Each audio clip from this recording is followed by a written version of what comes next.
വർഷങ്ങളോളം നാട് വിട്ടലഞ്ഞു നടന്ന പവിത്രൻ, കുടുംബത്തേക്കാൾ കാട് തിരഞ്ഞെടുത്ത മനുഷ്യൻ. അവൻ്റെ ഭൂതകാലത്തിലെ ഒരു രഹസ്യം ഇന്ന് എല്ലാവരുടെയും ജീവിതം മാറ്റിമറിക്കാൻ പോവുകയാണ്. അവിവാഹിതയുടെ 16-ാം ഭാഗത്തിലേക്ക് നമുക്ക് പോകാം. വന്നാട്ടെ. പവിത്രൻ അന്ന് പോയിട്ട് വർഷങ്ങൾ കഴിഞ്ഞാണ് തിരിച്ചു വന്നത്. തിരിച്ചു വന്നപ്പോഴേക്കും അവൻ വലിയ ഒരാളായിരുന്നു. ശരീരം ക്ഷീണിച്ചാണ് ഇരുന്നതെങ്കിലും ഉയരവും വണ്ണവും തൻ്റെ ഒപ്പം തന്നെ ഉണ്ടായിരുന്നു. ഇനിയും അതുപോലെ പോകാതിരിക്കാൻ വേണ്ടി അവനെ കൊണ്ടുകൂടി കല്യാണം കഴിപ്പിക്കണം എന്നൊക്കെ അമ്മയും അച്ഛനും രഹസ്യമായി പദ്ധതിയിടുന്നുണ്ടായിരുന്നു. അവൻ വരുമ്പോഴേക്കും തൻ്റെ വിവാഹം കഴിഞ്ഞിരുന്നു. കുട്ടികളൊന്നും ആയിട്ടുമില്ല. ഒരുമിച്ച് വിവാഹം നടത്തണം എന്ന് ആലോചിച്ച് അന്ന് അവനെപ്പറ്റി കുറെ കൂടുതൽ അന്വേഷിച്ചതാണ്. പക്ഷേ വിവരമൊന്നും കിട്ടിയില്ല. അതുകൊണ്ട് തൻ്റെ കല്യാണം മാത്രം നടത്തുകയായിരുന്നു. അവന് വേണ്ടിയും ഒരെണ്ണം ആലോചിച്ചു വച്ചിരുന്നു. ആ വീട്ടുകാർക്കും താല്പര്യവുമായിരുന്നു. ഇനിയിപ്പോൾ അവൻ വന്ന സ്ഥിതിക്ക് എത്രയും പെട്ടെന്ന് തന്നെ നടത്തണം എന്നൊക്കെ വിചാരിച്ചപ്പോഴേക്കും വീണ്ടും അവൻ പോയി.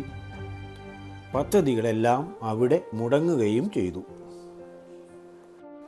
അതിനുശേഷം പിന്നീട് പല തവണ വന്നപ്പോഴും വിവാഹകാര്യം പറയുമ്പോൾ അവൻ വേണ്ടെന്ന രീതിയിൽ പ്രതികരിക്കുകയാണ് ചെയ്തിട്ടുള്ളത്. ആ വക താല്പര്യങ്ങളൊന്നുമില്ലായിരിക്കും എന്ന് ബാക്കിയുള്ളവർ വിചാരിച്ചു. പക്ഷേ അതല്ല കാരണമെന്ന് പിന്നീട് മനസ്സിലായി. പവിത്രൻ നാട്ടിൽ വന്നു നിൽക്കുന്ന 1-2 മാസങ്ങളിൽ ഭൂരിപക്ഷം ദിവസങ്ങളിലും അവൻ ആദിവാസി കോളനിയിൽ ആയിരിക്കും. അവിടെ അവന് 1-2 സുഹൃത്തുക്കളുണ്ട്. അവരും കുടുംബസമേതം താമസിക്കുന്നവരാണ്. എന്നാലും പവിത്രൻ വന്നു കഴിഞ്ഞാൽ അപ്പോൾ മുതൽ തന്നെ സ്ഥിരമായി വനത്തിൽ നായാട്ടിനു പോക്കാണ് അവരുടെ പരിപാടി. നായാട്ടിന് പോയി കിട്ടുന്ന മൃഗത്തിനെ വനത്തിൽ വെച്ച് തന്നെ പാചകം ചെയ്ത് കഴിക്കും. അത് അവരുടെ വിശ്വാസത്തിൻ്റെ ഭാഗവും കൂടിയാണ്. വനത്തിനുള്ളിൽ വെച്ച് തന്നെ നാടൻ ചാരായം വാറ്റുന്ന പരിപാടിയും ആദിവാസികൾക്ക് ഉണ്ടായിരുന്നു. അത് കുടിക്കും. കിട്ടിയ ഇറച്ചി വേവിച്ച് കഴിക്കുകയും ചെയ്യും. എന്നിട്ട് ചിലപ്പോൾ അവിടെ തന്നെ കിടന്നുറങ്ങും. ചില ദിവസങ്ങളിൽ പവിത്രൻ പോയാൽ വീട്ടിലേക്ക് തിരിച്ചു വരുന്നത് 2-3 ദിവസം കഴിഞ്ഞായിരിക്കും. അത് ആരും അത്ര പരിഗണിക്കില്ല. കാരണം അവനെ കാത്തിരിക്കാൻ അച്ഛനും അമ്മയും മരിച്ചതിന് ശേഷം പിന്നെ ആരും തന്നെ ഇല്ല. വന്നാലെങ്കിലും കുറേ ദിവസം വീട്ടിൽ നിൽക്കുകയായിരുന്നു എങ്കിൽ തമ്മിലുള്ള ബന്ധം പഴയ രീതിയിലേക്കായി കിട്ടുമല്ലോ എന്ന് വിചാരിച്ചാണ് ഒരു ദിവസം താൻ അവനോട് ചോദിച്ചത്. നീ വർഷങ്ങളോളം മറ്റ് സ്ഥലങ്ങളിൽ പോയി താമസിച്ചിട്ട് വീട് കാണാൻ വേണ്ടി എന്ന പോലെ ഒരിക്കൽ വരുന്നതല്ലേ? അപ്പോൾ ഇവിടെ നിൽക്കുന്ന അത്രയും ദിവസങ്ങളെങ്കിലും എന്നോടും കുടുംബത്തോടുമൊപ്പം താമസിച്ചുകൂടെ നിനക്ക്? തന്നെ ഒന്ന് തുറിച്ചു നോക്കിയതാണ് അവൻ്റെ ആദ്യ പ്രതികരണം. ഒന്നും ചോദിക്കേണ്ട ആവശ്യമില്ലായിരുന്നു എന്നപ്പോൾ തോന്നി. എന്തായാലും ചോദിച്ചു പോയില്ലേ, ഇനിയിപ്പോൾ പറഞ്ഞു പോയത് തിരിച്ചെടുക്കാൻ കഴിയില്ലല്ലോ. എനിക്ക് കുടുംബജീവിതത്തിനോട് താല്പര്യമില്ല. അതുകൊണ്ടാണല്ലോ ഞാനിങ്ങനെ സഞ്ചാരപ്രിയനായത്. അതുകൊണ്ട് എനിക്ക് തോന്നുന്നത് പോലെ ജീവിക്കാൻ കഴിയുന്നു. ആരും അത് നിയന്ത്രിക്കുന്നത് എനിക്കിഷ്ടമല്ല. ഏട്ടനാണെങ്കിലും അച്ഛനാണെങ്കിലും അമ്മയാണെങ്കിലും നിയന്ത്രിക്കാൻ ശ്രമിച്ചാൽ നടക്കുകയുമില്ല. വേറെ എന്തെങ്കിലും പറയാനുണ്ടോ? അതിനിപ്പോൾ ആരാണ് അവനെ നിയന്ത്രിക്കാൻ പോയത്? ഒരു നിർദ്ദേശം വെച്ചു എന്ന് മാത്രമല്ലേ ഉള്ളൂ. മിക്കവാറും പേർക്കും കുട്ടികളെ ഇഷ്ടമാണ്. കുട്ടികൾക്ക് ഇളയച്ചനായ അവനോടൊപ്പം കളിക്കാനും ഇഷ്ടമായിരിക്കും. പക്ഷെ ആളെ കിട്ടിയിട്ട് വേണമല്ലോ. അന്ന് കുഞ്ഞുങ്ങളായ വീണയും അവളുടെ സഹോദരൻ വിനോദും ഒക്കെ ഇളയച്ഛൻ്റെ അടുത്ത് പോയി കളിക്കാൻ താല്പര്യം കാണിച്ചിട്ടുണ്ട്. പക്ഷേ ഇളയച്ഛൻ അവരെ അടുപ്പിക്കാൻ പോലും താല്പര്യം കാണിച്ചിട്ടില്ല. കുട്ടികളെ ഇഷ്ടമല്ലാത്തതുകൊണ്ടായിരിക്കും എന്നാണ് അന്ന് തൻ്റെ ഭാര്യ പറഞ്ഞത്. നീ ഇത്ര വർഷവും എവിടെയാണ് കൃത്യമായി പോകുന്നത്? പറയാൻ മനസ്സുണ്ടെങ്കിൽ പറഞ്ഞാൽ മതി, നിർബന്ധിക്കുന്നില്ല. കൃത്യമായ ഒരു ലക്ഷ്യസ്ഥാനം ഉണ്ടെങ്കിലല്ലേ അത് പറയാൻ കഴിയുകയുള്ളൂ. വീട്ടിൽ നിന്നിറങ്ങുമ്പോൾ അങ്ങനെ നിയതമായ ഒരു ലക്ഷ്യം ഉണ്ടാകാറില്ല. തല തിരിയുന്നത് എങ്ങോട്ടോ അങ്ങോട്ട് പോകും. വണ്ടിക്കൂലിക്ക് കൊടുക്കാൻ പണമുണ്ടെങ്കിൽ ചിലപ്പോൾ വണ്ടിയിൽ യാത്ര ചെയ്യും. അല്ലെങ്കിൽ പിന്നെ കാൽനട യാത്രയായിരിക്കും. പിന്നെ എങ്ങനെ ഏട്ടനോട് സ്ഥലം പറഞ്ഞു കൊടുക്കും? ഏട്ടനോട് പറയാവുന്നത് ഇത്ര മാത്രം: അങ്ങനെ കൃത്യമായ സ്ഥലമൊന്നുമില്ല. അത്ര മാത്രമേ അന്ന് സംസാരിച്ചുള്ളൂ.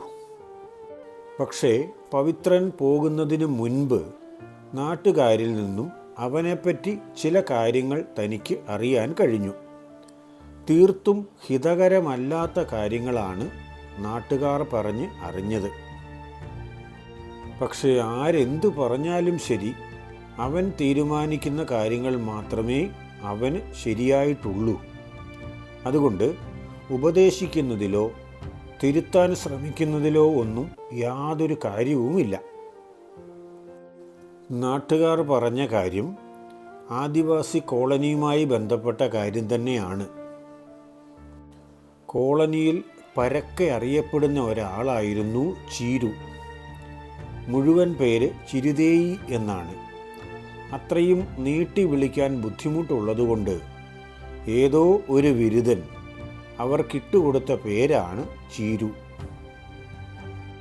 ചീരുവിൻ്റെ ഭർത്താവ് നാരായണൻ നായാട്ട് ഭ്രമക്കാരനായിരുന്നു. ആദ്യകാലത്ത് തോക്കൊന്നുമില്ലാതെ തന്നെ വനത്തിൽ പോയി ഇറച്ചി പിടിക്കുകയായിരുന്നു ആദിവാസികളുടെ രീതി. ആ രീതിക്ക് ജയസാധ്യത കുറഞ്ഞു വന്നു. അപ്പോൾ ജന്മിയുടെ അടുത്ത് പോയി തന്നെയാണ് നാരായണൻ വെടിവെക്കാൻ പഠിച്ചത്. വളരെ വേഗം നാരായണൻ നല്ലൊരു നായാട്ടുകാരനായി മാറി. ലൈസൻസ് ഉള്ള ജർമ്മൻ മെയ്ഡ് ഡബിൾ ബാരൽ തിരത്തോക്ക് ഒരെണ്ണം ജന്മിയുടെ കൈവശം ഉണ്ടായിരുന്നത് നാരായണനെ ഏൽപ്പിച്ചിരിക്കുകയാണ്. എന്തു മൃഗത്തിനെ കിട്ടിയാലും അതിൻ്റെ ഒരു വിഹിതം ജന്മിയുടെ അടുത്ത് എത്തിക്കുന്നതിൽ നാരായണൻ അതീവ താൽപ്പര്യമാണ്. അതുകൊണ്ട് തന്നെ ആദ്യകാലങ്ങളിൽ വീട്ടിൽ വന്നെടുക്കണമെന്ന് പറഞ്ഞിരുന്ന തോക്ക് നാരായണനെ സ്ഥിരമായി തന്നെ ഏൽപ്പിക്കുകയായിരുന്നു. ഭദ്രമായി അത് സൂക്ഷിക്കുന്ന കാര്യത്തിൽ നാരായണനും ശ്രദ്ധാലുവായിരുന്നു. തോക്കും തിരയും ജന്മി കൊടുക്കും. ജന്മിക്ക് ആവശ്യത്തിനും ജന്മിയുടെ അടുത്ത ബന്ധുക്കൾക്കും കൂടി വേണ്ടത്രയും ഇറച്ചി നാരായണനും കൊണ്ടു കൊടുക്കും. അങ്ങനെ അവർ തമ്മിലുള്ള ഇടപാട് മെനക്കേടുകളൊന്നുമില്ലാതെ നടന്നു പോവുകയായിരുന്നു. കാട്ടിൽ പോകണ്ടാത്ത ദിവസങ്ങളിൽ മാത്രമേ നാരായണൻ ജോലിക്കായി ജന്മിയുടെ പറമ്പിൽ പോകുമായിരുന്നുള്ളൂ. ബാക്കി ആരൊക്കെ പണിക്ക് ചെല്ലാതിരുന്നാലും ജന്മിക്ക് കലി കയറുമായിരുന്നു. പക്ഷേ നാരായണൻ മാത്രം പണിക്ക് ചെല്ലാതിരുന്നാൽ അങ്ങേർ ഒരു പരാതിയും നാളിതുവരെയും പറഞ്ഞിട്ടില്ല. അതുകൊണ്ട് നാരായണനെ കോളനിക്കാർ വിളിച്ചിരുന്നത് ജന്മിയുടെ ADC എന്നാണ്.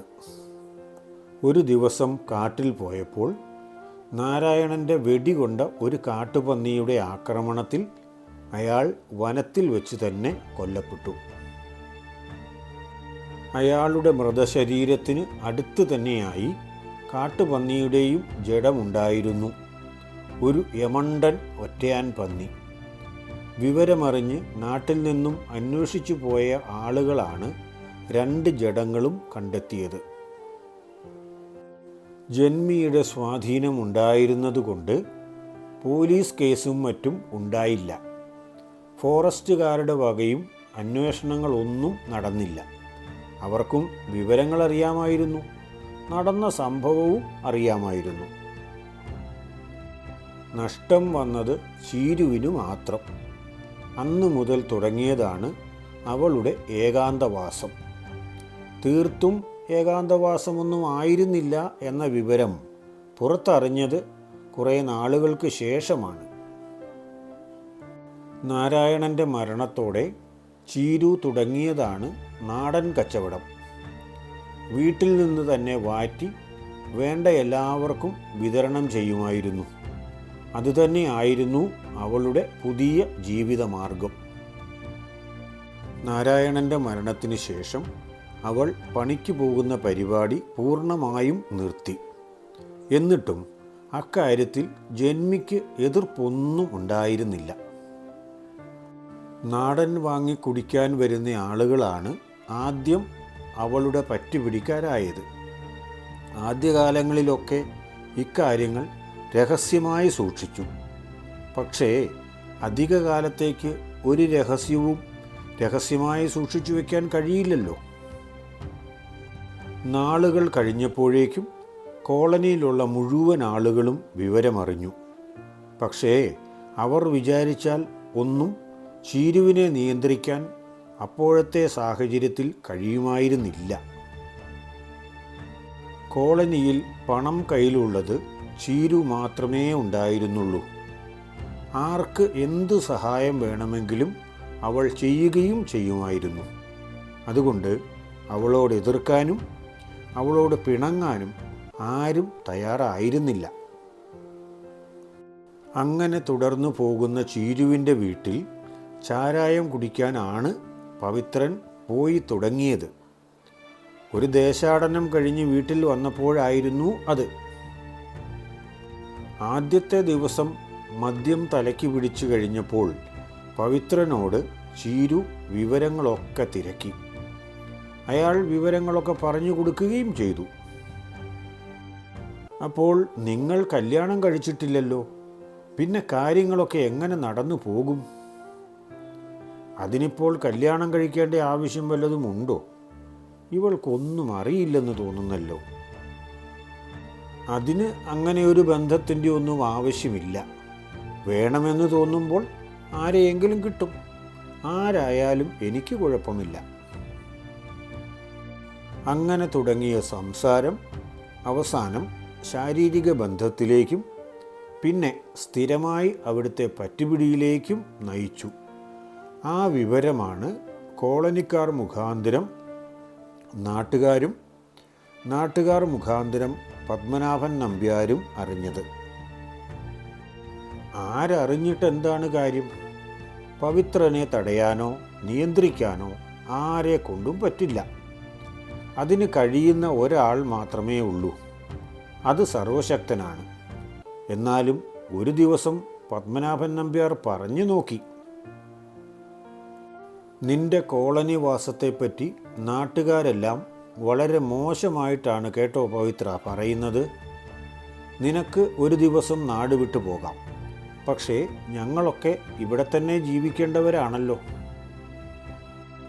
നിങ്ങൾ എന്തിനാണ് സ്ഥിരമായിട്ട് ഇവിടെ തന്നെ താമസിക്കുന്നത്? നിങ്ങൾക്കും എന്നെപ്പോലെ തന്നെ നാട് വിട്ടുപോയി കൂടെ? അല്ലെങ്കിൽ തന്നെ നാട്ടുകാരെ കൊണ്ട് നല്ലത് പറയിപ്പിക്കാൻ വേണ്ടി മാത്രമല്ലല്ലോ മനുഷ്യൻ ജീവിക്കുന്നത്. അവൻ്റെ ആഗ്രഹങ്ങളും താല്പര്യങ്ങളും സാധിക്കാനല്ലേ. അതിന് ആരുടെയും ഗുഡ് സർട്ടിഫിക്കറ്റ് ഒന്നും പവിത്രന് വേണ്ട. നാട്ടുകാരെ തൃപ്തിപ്പെടുത്തിക്കൊണ്ടൊന്നും ജീവിക്കാൻ പവിത്രന് കഴിയില്ല. ഈ വീട്ടിലേക്ക് വരണ്ട എങ്കിൽ നിങ്ങൾക്കത് പറയാം. എനിക്ക് ഈ നാട്ടിൽ വന്നാൽ താമസിക്കാൻ വേറെയും വീടുകൾ കിട്ടും. ഞാനിവിടെ താമസിക്കുന്നു എന്നോർത്ത് നിങ്ങളാരും വിഷമിക്കുകയും വേണ്ട. അവൻ അവിടെ താമസിക്കരുത് എന്നോ വീട് വിട്ടു പോകണമെന്നോ ഒന്നും പത്മനാഭൻ നമ്പ്യാർ ഉദ്ദേശിച്ചിരുന്നില്ല. പക്ഷേ യഥാർത്ഥ കാര്യങ്ങൾ അറിഞ്ഞപ്പോൾ അത് ചോദിക്കാതിരിക്കാൻ തോന്നിയില്ല. എന്തു ചെയ്യാം, ചോദിച്ചു പോയില്ലേ. പത്മനാഭൻ നമ്പ്യാർ പിന്നെ ഒന്നും പറയാൻ പോയില്ല. പെട്ടെന്ന് വിവരമറിഞ്ഞപ്പോൾ ഒന്നും ഓർക്കാതെ ചോദിച്ചു പോയതാണ്. അല്പം ആലോചിച്ചിട്ടായിരുന്നു ചോദിക്കുന്നതെങ്കിൽ തീർച്ചയായും അവനോട് ആ കാര്യം ചോദിക്കില്ലായിരുന്നു. അവനോട് ചോദിക്കാൻ കൊള്ളില്ല. അനുഭവം കൊണ്ട് തനിക്കത് അറിയേണ്ടതായിരുന്നു. പക്ഷേ അറിഞ്ഞില്ല. അപ്പോൾ തന്നെ പവിത്രൻ വീട്ടിൽ നിന്ന് പോയതാണ്. യാത്രയ്ക്ക് അവൻ കരുതുന്ന തോൾസഞ്ചിയും എടുത്തുകൊണ്ടാണ് പോയത്. രാത്രിയിലായതുകൊണ്ട് പോകണ്ട എന്നൊക്കെ പറഞ്ഞതാണെങ്കിലും അതൊന്നും അവൻ ചെവിക്കൊണ്ടില്ല. വീട്ടിൽ നിന്നും അന്ന് ഇറങ്ങിപ്പോയെങ്കിലും ചീരുവിൻ്റെ വീട്ടിൽ നിന്നും പോയത് കുറച്ചു ദിവസം കൂടി കഴിഞ്ഞിട്ടാണ്. വിവരങ്ങളൊക്കെ താൻ അറിയുന്നുണ്ടായിരുന്നു. എങ്കിലും അവനെ കാണാനൊന്നും പോയില്ല. അതിനുശേഷം പിന്നെ വന്നാൽ പലപ്പോഴും 1 ദിവസമോ 2 ദിവസമോ മാത്രമേ തൻ്റെ വീട്ടിൽ നിൽക്കുകയുള്ളൂ. ബാക്കി ദിവസങ്ങളിലൊക്കെ കോളനിയിൽ തന്നെ ആയിരിക്കും. അന്നത്തെ പോക്ക് കഴിഞ്ഞ് മടങ്ങി വന്നത് ഈ ഇടയ്ക്കാണ്. അവൻ മുഖാന്തരം തനിക്ക് മാനഹാനി അല്ലാതെ ഒന്നും നാളിതുവരെയും ഉണ്ടായിട്ടില്ല. പക്ഷേ ഇപ്രാവശ്യത്തേത് അല്പം കടുപ്പമായി പോയി. നന്ദിനി നല്ലൊരു പെൺകൊച്ചായിരുന്നു.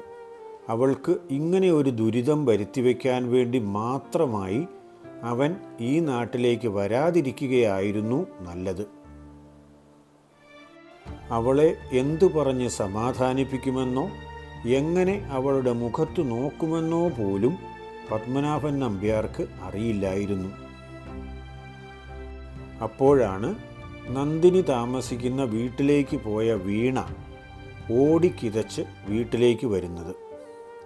അവർക്കിനി എന്തു പറ്റിക്കാണും? വീണ എന്തിനായിരിക്കും ഇങ്ങനെ ഭയന്ന് ഓടിയെത്തിയത്? നന്ദിനിയുടെ വീട്ടിൽ എന്താണ് സംഭവിച്ചത്? അവൾക്കെന്തെങ്കിലും അപകടം?